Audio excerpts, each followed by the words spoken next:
தண்ணி, கொஞ்சோண்டு உப்பு, ஜீனி நான் அரைச்சி வச்சுருக்கேன். நான் பேக்கிங் பவுடர் போட்டிருக்கேன். இப்போ இதில் ஒரு முட்டை, மைதா மாவு இப்போ 20 நிமிஷம் ஊறிடுச்சு. எண்ணெய் சட்டியில் இந்த பாருங்க வெங்காயம் போடுறேன். எண்ணெய் காஞ்சி போச்சு.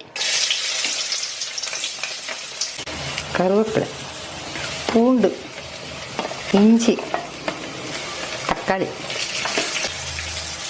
புதினா, இது பொடிசாக நறுக்குன சிக்கன், மிளகாத்தூள்,